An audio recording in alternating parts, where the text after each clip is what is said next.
Bismillahirrahmanirrahim. Alhamdulillah, puji syukur kita haturkan kehadirat Allah Subhanahu wa Ta'ala. Di kesempatan pagi hari ini, kembali kita melanjutkan kajian rutin Ba'da Subuh di ANB Channel. Dan insya Allah kita akan melanjutkan pembahasan buku fikih bermadhab. Di poin yang ketiga, bagi Bapak Ibu para pemirsa yang memiliki bukunya, silahkan dibuka di halaman 128. Seperti yang kita pahami bahwa madhab itu jumlahnya sangat banyak. Sejumlah para ulama yang ijtihadnya diikuti oleh para murid generasi setelahnya. Namun mengapa yang terkenal hanya 4 madhab? Seperti yang ma'ruf kita kenal, yaitu Hanafiyah, Malikiyah, Syafi'iyah, dan Hambali. Masih banyak madhab yang lain, seperti madhab Zahiriyah, madhab Al-Auza'i, madhabnya Sufyan Ats-Tsauri, dan para ulama yang lain, madhab Imam Laits bin Sa'ad. Tapi kenapa yang lebih terkenal adalah 4 madhab ini? Kita coba baca keterangan yang ada di buku. Keempat madhab, yaitu mulai dari Hanafiyah, Malikiyah, Syafi'iyah, dan Hambali, merupakan madhab yang paling bertahan di dunia. Hampir tidak ada negara muslim yang kosong dari keberadaan salah satu dari madhab tersebut. Dan realitas semacam ini disampaikan oleh para masyayikh yang penelitian mereka sudah cukup jauh. Di samping itu mereka punya banyak pengalaman terkait masalah penyebaran madhab di dunia. Di antaranya adalah keterangan dari Syekh Muhammad Abu Zahra. Beliau mengomentari posisi 4 madhab. Wa hadhihi kama yu'abbirul fuqaha'u madhahibul amsar. Sebagaimana yang diistilahkan oleh para ulama dengan sebutan madhahibul amsar, madhab dunia, madhab berbagai negeri. Ay annaha allati intasharat fil amsaril islamiyah. Artinya madhab ini yang tersebar di berbagai negara Islam.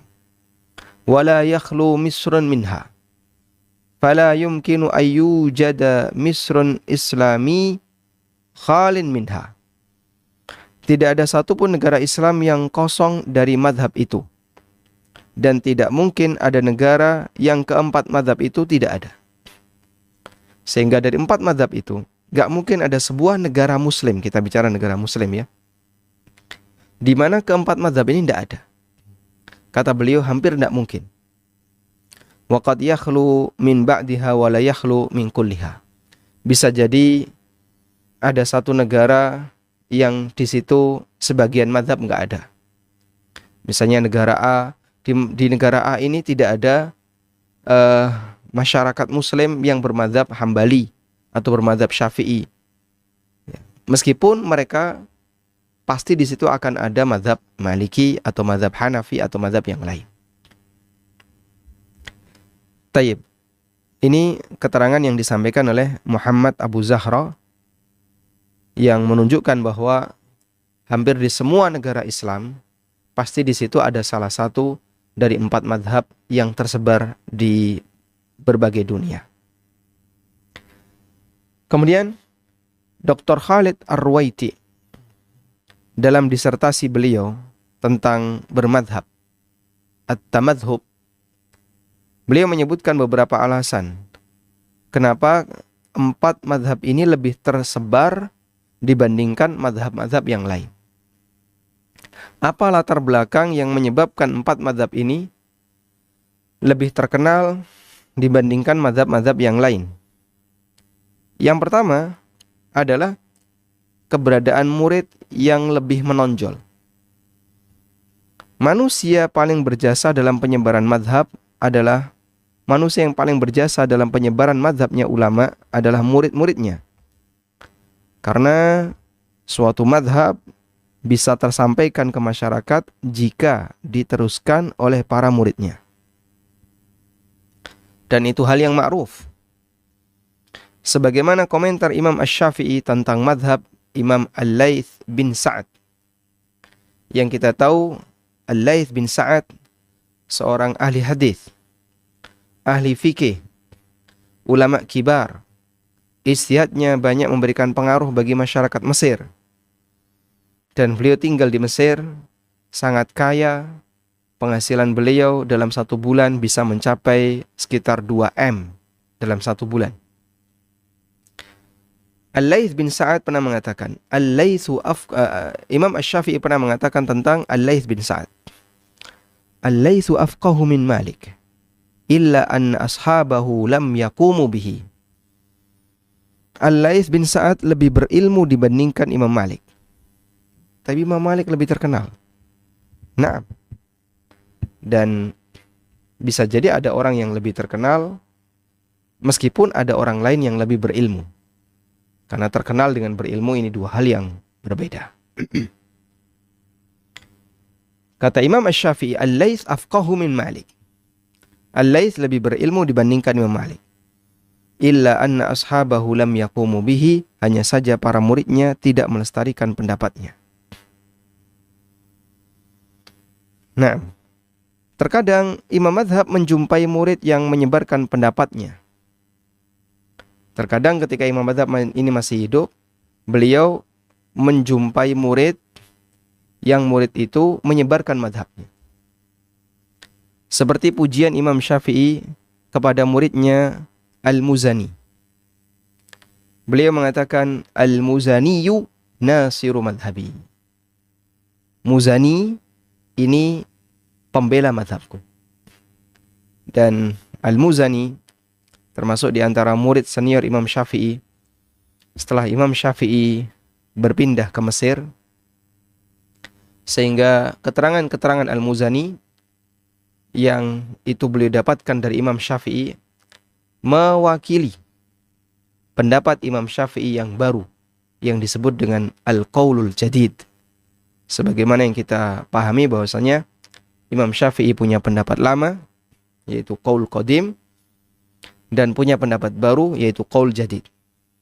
Nah, di antara murid yang menonjol ketika Imam Syafi'i pindah ke Mesir adalah Al-Muzani, dan beliau dinyatakan oleh Imam Syafi'i, Al-Muzaniyu nasiru madhabi. Al-Muzani adalah pembela madhabku.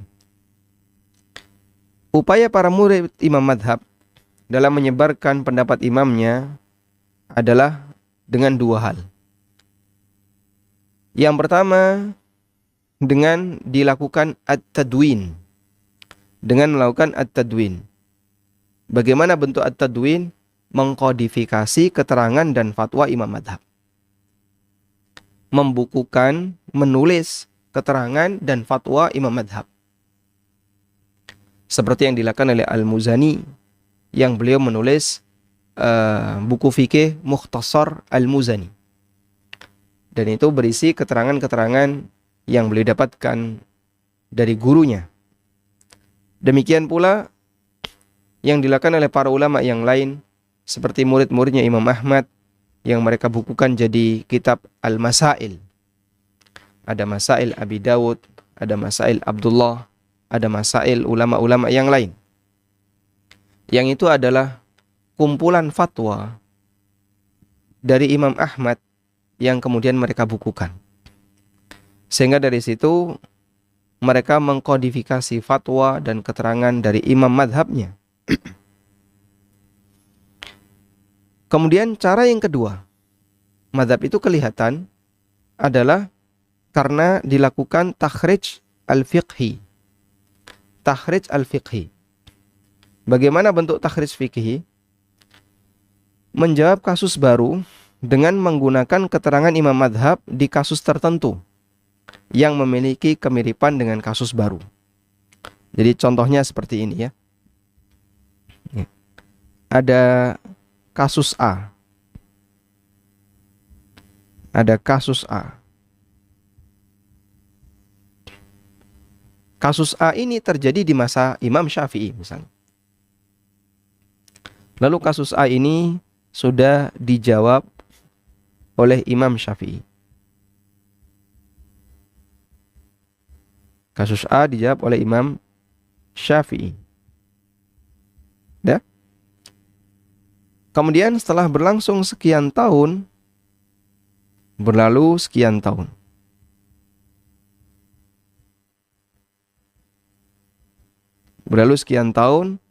ada kasus B. Kasus B ini baru. Karena baru, sehingga tidak dijumpai dalam keterangan ulama masa silam. Lalu kasus B ini didekatkan ke kasus A. Kasus B ini didekatkan, dikiaskan. Di situ dilakukan analogi. Saya tulis ini ya. Dilakukan analogi. Oh, kasus B ini mirip seperti kasus A. Kasus B mirip seperti kasus A. Karena mirip seperti kasus A, maka kasus B ini dijawab dengan fatwa Imam Syafi'i untuk kasus A. Dijawab dengan fatwa Imam Syafi'i di kasus A. Sehingga jadinya ditakhrij dari keterangan Imam Syafi'i pada kasus A untuk digunakan menjawab kasus B yang baru. Ini kasus baru. Karena kasus B ini punya kemiripan dengan kasus A. Metode semacam ini disebut dengan takhrij madhab. Baik. Nah, dari situ pendapat Imam Syafi'i di kasus A tetap bisa didengar oleh masyarakat zaman setelahnya. Dilestarikan. Ya. Terjaga sehingga bisa dipakai untuk menjawab kasus yang lain. Ya, sebenarnya takhrij ini sama dengan metode kias. Namun kalau kias itu berlaku pada dalil, ya. Sedangkan takhrij ini berlaku pada keterangan ulama madhab. Ada kasus A, di kasus A ini sudah ada keterangan dari imam madhab. Lalu ada kasus B yang ini baru, dan ini didekatkan dengan kasus A karena ada kemiripan atau bahkan kesamaan. Kemudian dijawab dengan fatwa ulama Imam Syafi'i misalnya atau Imam Malik pada kasus A karena adanya kesamaan. Baik. Yang kedua,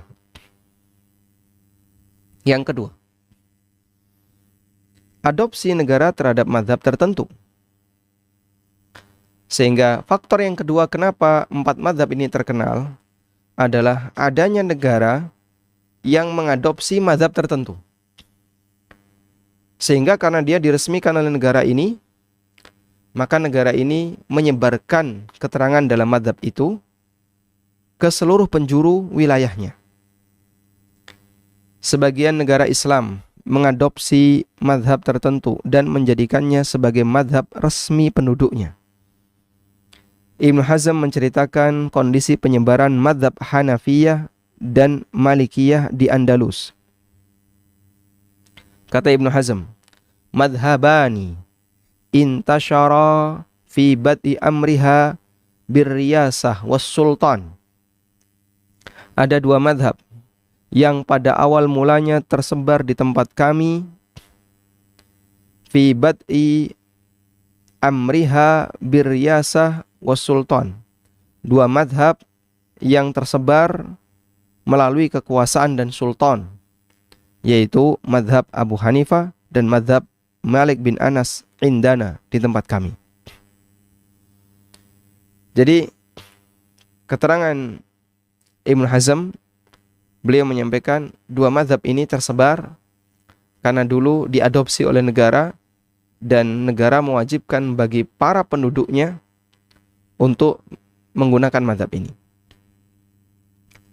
Ada 2 peran pemimpin negara yang menyumbangkan penyebaran mazhab di masyarakat. Yang pertama adalah diangkatnya qadhi atau hakim yang menganut mazhab tertentu. Misalnya, kebijakan pemimpin Daulah Abbasiyah yang mengangkat Al-Qadhi Abu Yusuf sebagai hakim tertinggi. Sehingga ketika itu mazhab Hanafiyah dalam Daulah Abbasiyah itu dijadikan sebagai mazhab resmi. Ya, mazhab resminya Daulah Abbasiyah adalah mazhab Abu Hanifah. Maka sebagian ada yang menyebutkan bahwa mazhab Abu Hanifah itu mazhab yang pengikutnya paling banyak. Baik. Sebentar, lampunya mati.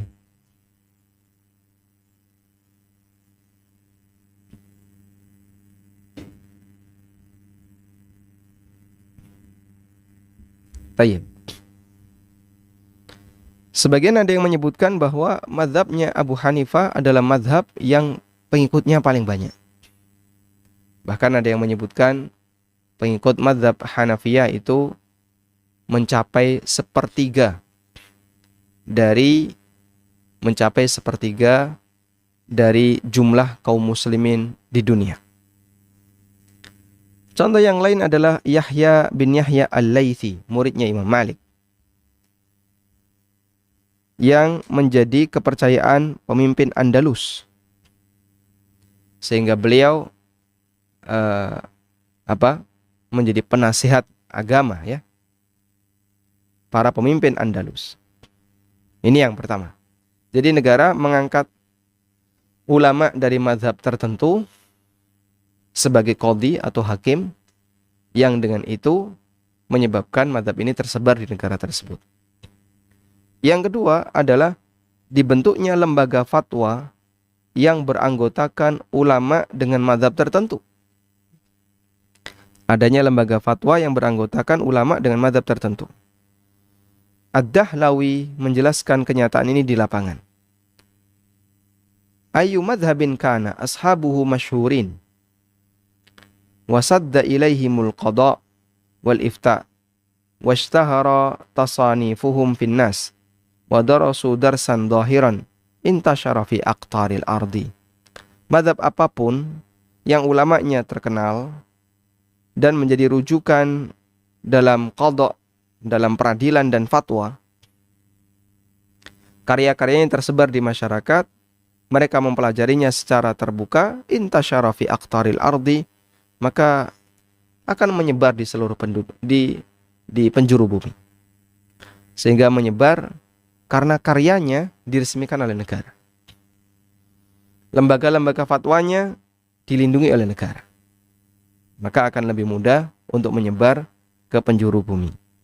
Ini keterangan Waliullah Ad-Dahlawi dalam kitab beliau Hujjatullahil Balighah. Baik. Faktor yang ketiga, kenapa 4 mazhab ini tersebar adalah lembaga pendidikan atau madrasah yang mengkaji mazhab tertentu. Peran madrasah sangat besar dalam menyebarkan dakwah mazhab tertentu. Hingga kadang ada madrasah yang diberi nama dengan tokoh mazhab tertentu. Misalnya madrasah Syafi'iyah, madrasah Malikiyah dan sebagainya. Al-Wazir Ibnu Hubairah menjelaskan, amma ta'yinul madaris bi asma'i fuqaha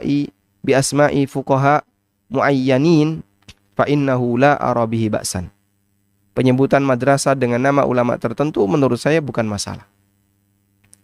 Dan dulu sudah ma'ruf ada madrasah Syafi'iyah, ada madrasah Malikiyah, ada madrasah Hanafiyah atau madrasah Hambali, sehingga madrasah itu diberi nama dengan nama madhab. Terkadang ada sebagian khalifah yang berperan membangun madrasah tertentu, seperti yang dilakukan oleh Salahuddin Al-Ayyubi. Beliau menyumbangkan 2 bangunan madrasah di Mesir, yaitu madrasah untuk Malikiyah dan madrasah untuk Syafi'iyah, karena 2 mazhab ini yang tersebar di Mesir. Malikiyah tersebar di Mesir atas jasa Abdurrahman bin Qasim, muridnya Imam Malik, yang belajar kepada Imam Malik lebih dari 15 tahun. Sedangkan Syafi'iyah tersebar di Mesir sejak kedatangan Imam Syafi'i sampai makam beliau juga ada di Mesir. Sehingga dua mazhab ini, Malikiyah dan Syafi'iyah, tersebar di Mesir. Dan di zaman Salahuddin Al-Ayyubi, beliau membangunkan dua madrasah, yang satu untuk Malikiyah, yang satu untuk Syafi'iyah. Baik. Yang keempat, faktor yang keempat, wakaf untuk pengembangan mazhab tertentu. Dulu ada orang yang wakaf dan tujuannya adalah untuk pengembangan mazhab tertentu. Terkadang ada donatur yang menyumbangkan dana untuk penyebaran fikih mazhab tertentu. Seperti yang diceritakan oleh Ibnu Rajab, bahwa terkadang ada ulama yang mengajarkan mazhab A, padahal aslinya dia bermazhab B. Jadi ada orang kaya ya, ini uang saya wakafkan senilai sekian ratus dinar, dibayarkan untuk ulama siapapun yang mengajarkan mazhab A. Ulama X bermazhab B, tapi dia ngajar mazhab A. Tujuannya ingin mengambil upah yang dikhususkan untuk pengajar mazhab A. Sampai ada yang seperti itu. Nah, akhirnya mazhab A ini tersebar karena diajarkan oleh para ulama di zaman itu, sehingga lebih terkenal dibandingkan mazhab yang lain. Baik. Dan kesimpulannya begini ya. Jadi kita memahami kebenaran itu tidak berpihak pada mazhab tertentu. Namun kebenaran tidak hilang dari mazhab yang ada di dunia ini. Sehingga bisa jadi misalnya dari 4 mazhab, ketika yang benar adalah pendapat mazhab Syafi'i, maka mazhab yang lain ya, ini ijtihadnya keliru. Ketika yang benar adalah mazhab Maliki, maka mazhab yang lain ijtihadnya keliru. Ketika yang benar adalah mazhab Hanafi, berarti yang lain keliru. Demikian pula ketika yang benar adalah Hambali. Sudah? Allah Subhanahu wa taala menurunkan kebenaran, dan kebenaran di tengah umat Islam ini dijaga sehingga tidak hilang meskipun tidak berpihak di satu posisi tertentu. Baik, yang kedua, bahwa ketika orang itu memahami keberadaan 4 mazhab tersebar di seluruh penjuru bumi, lalu dia mengikuti salah satu mazhab, diikuti dengan cara dia mempelajari apa yang ada di dalam mazhab itu. Bagian inilah yang dikehendaki oleh para ulama, sebab hakikat dari mengikuti mazhab adalah mempelajarinya, bukan sebatas mengklaim sebagai pengikutnya sementara dia tidak tahu apa yang ada di dalam. Dan akan kita bahas di poin yang keempat, yaitu tingkatan dalam bermazhab. Karena dalam bermazhab, masyarakat itu ada beberapa tingkatan. Kemudian kita meyakini bahwa Allah Subhanahu wa taala yang menciptakan makhluk, dan Allah yang memilih sesuai dengan apa yang Dia kehendaki. Sebagaimana yang Allah tegaskan dalam Al-Qur'an, "Wa rabbuka yakhluqu ma yasha wa yakhtar." Rabbmu menciptakan apa saja yang Dia kehendaki, wa yakhtar, dan Dia memilih sesuai dengan apa yang Dia kehendaki. Wa rabbuka yakhluqu ma yasha'u wa yakhtar. Rabbmu menciptakan sesuai dengan apa yang Dia kehendaki, dan Dia memilih sesuai yang Dia kehendaki. Maka lahumul khiyarah. Manusia enggak punya pilihan. Baik. Para ulama mengatakan, ketika Allah memilih 4 mazhab itu, padahal ada banyak mazhab di dunia, lalu Allah pilih 4 mazhab sesuai dengan apa yang dikehendaki oleh Allah. Allah ciptakan sesuai yang Dia kehendaki, dan Allah pilih untuk bertahan sesuai yang Dia kehendaki. Tayyib. Dan salah satu di antara faktor yang menyebabkan karya ulama tertentu, karya hamba tertentu itu lebih abadi adalah kualitas keikhlasan yang ada pada diri masing-masing hamba. semakin kuat ikhlasnya, maka semakin berpeluang untuk bertahan di muka bumi. Pada waktu Imam Malik bin Anas rahimahullah, beliau menulis kitab Al-Muwatta. Imam Malik mendapatkan masukan dari orang lain. Ya Aba Abdillah, qad kathurat al-muwatta'at. Wahai Imam Malik, Al-Muwatta itu sudah banyak. Kitab Al-Muwatta itu sudah banyak.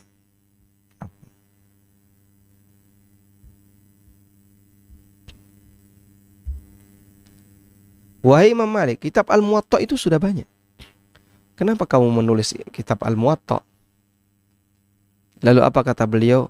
Ma kana lillahi abqa. Apa yang dilakukan ikhlas karena Allah, maka itu yang lebih abadi.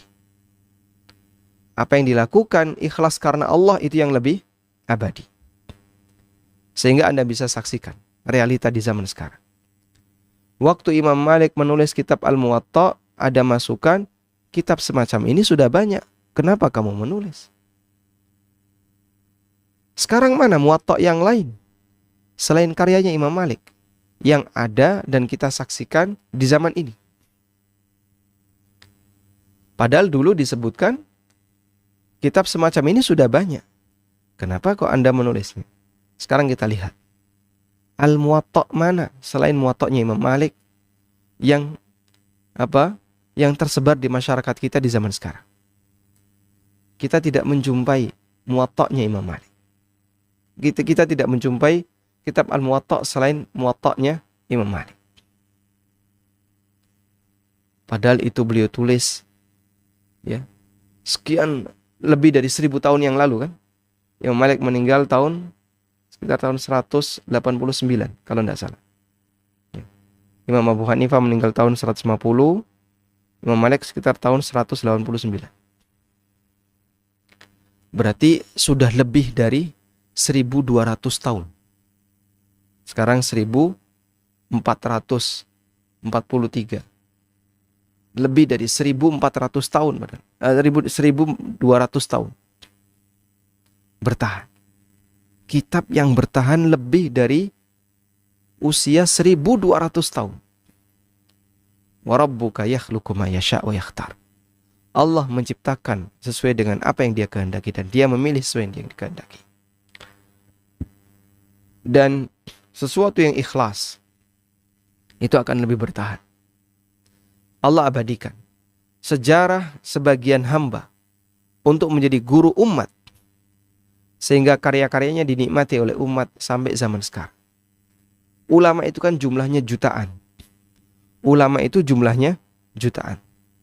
Tapi yang menonjol hanya nama-nama yang sering kita kenal.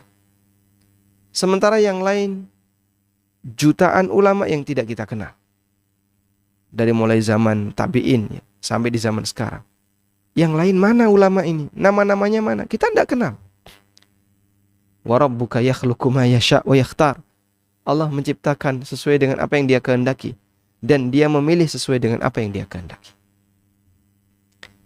Sehingga kalau kita kaitkan dengan pembahasan takdir Allah Subhanahu wa taala, adanya mazhab yang terkenal, kitab yang terkenal, karya yang terkenal, itu bagian dari kehendak Allah dan salah satu di antara faktornya adalah Allah abadikan amal yang paling ikhlas. Semakin ikhlas semakin abadi. Anda bisa bandingkan ini ya, antara ulama dan raja. Antara ulama dan raja. Mereka sama-sama punya karya. Ulama punya karya dalam masalah agama. Raja punya karya dalam masalah dunia. Dia bangun kota, dia bangun jalan, mungkin dia bangun gedung, dan seterusnya.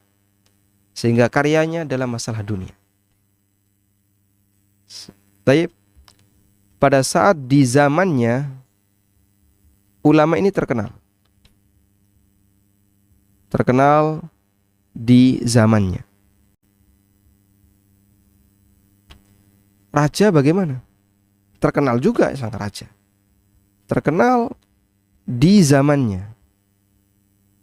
Di zamannya terkenal. Sama-sama terkenal. Sehingga ulama terkenal, sang raja juga terkenal di zamannya. Saat mereka masih hidup. Sudah? Kemudian ini tetap terkenal. Meskipun zaman sudah berlalu ribuan tahun, ini hilang namanya. Setelah sekian ratus tahun, sudah tidak lagi dikenal. Tertulis dalam sejarah, meskipun masyarakat tidak mengenalnya. Tertulis dalam sejarah, tapi masyarakat tidak mengenalnya. Nama raja ini mungkin ada dalam buku-buku sejarah, tapi masyarakat tidak mengenal. Allah Subhanahu wa ta'ala abadikan karya dalam urusan agama, dan Allah hilangkan karya dalam urusan dunia, sehingga hilang namanya. Kasih contoh Pak, kasih contoh. Baik, saya kasih contoh. Pada waktu Imam Malik hidup, ya, di zaman beliau ada gubernur Madinah. Terkenal nggak gubernur Madinah? Oh, terkenal. Itu penguasa. Baik. Meninggallah Imam Malik dan meninggal pula itu gubernur. Sudah? Pertanyaannya, siapa nama gubernur Madinah? Kita tidak tahu. Dan kita kalau pengen ngerti harus membaca buku sejarah. Tapi Imam Malik namanya Masya Allah masyhur. Allah Subhanahu wa ta'ala abadikan sebagai bagian dari sejarah besar kaum muslim. Imam Syafi'i. Pada waktu Imam Syafi'i hidup, ada pemimpin Baghdad. Bahkan pemimpin negara Islam ketika itu. Siapa beliau? Mungkin kita harus ngorek-ngorek sejarah dulu. Di tahun Imam Syafi'i hidup, siapa pemimpinnya? Sehingga kita kesulitan untuk menyebut itu. Tapi kita mudah menyebut Imam Syafi'i. Pada waktu Abu Hanifah, beliau berdakwah, siapa nama raja yang berkuasa ketika itu? Kita kesulitan untuk menyebutkannya. Maka Allah Subhanahu wa ta'ala jadikan karya dalam agama lebih bertahan dalam sejarah dibandingkan karya dalam urusan dunia. Hal yang sama juga kita jumpai nggak jauh ya di negara kita. Ada banyak tokoh agama, misalnya Kiai Haji Ahmad Dahlan atau Kiai Haji Hashim Asy'ari. Siapa nama gubernur Jawa Timur di zaman Kiai Haji Hashim Asy'ari? Itu kita kesulitan untuk menyebutkannya. Padahal dulu waktu mereka sama-sama masih hidup, sama-sama terkenal. Meskipun bukan berarti bahwasanya amal besar itu ditandai dengan status pelakunya yang terkenal. Meskipun tidak ada rumus seperti itu. Sehingga tidak ada istilah amal besar itu sebanding dengan terkenalnya pelakunya. Tidak ada kaidah semacam ini. Saya nyatakan kaidah semacam ini tidak ada. Ada amal besar tapi pelakunya nggak terkenal. Apa ada, Pak? Amalnya sangat besar tapi pelakunya tidak terkenal. Ada. Siapa itu? Amal apa itu? Amal dalam urusan agama, amal besar tapi pelakunya tidak terkenal. Yaitu para rasul yang tidak diceritakan oleh Allah Subhanahu wa ta'ala. Karena Allah sebutkan dalam Al-Quran, ada nabi yang tidak diceritakan oleh Allah Subhanahu wa ta'ala.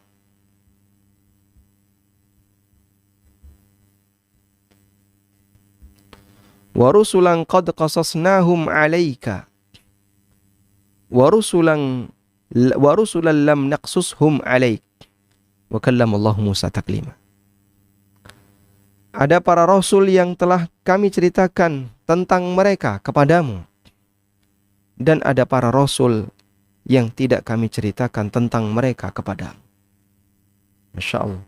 Ada rasul yang diceritakan oleh Allah kepada Nabi SAW. dan ada Rasul yang tidak Allah ceritakan.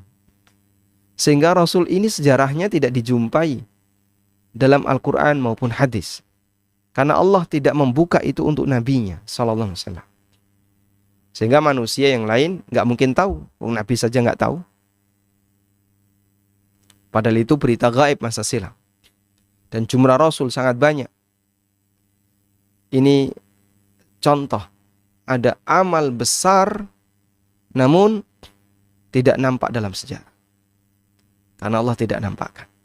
Dan itu tidak membuktikan berarti beliau tidak ikhlas atau bagaimana, tidak. Meskipun salah satu di antara indikator keikhlasan adalah amal itu diabadikan oleh Allah Subhanahu wa taala.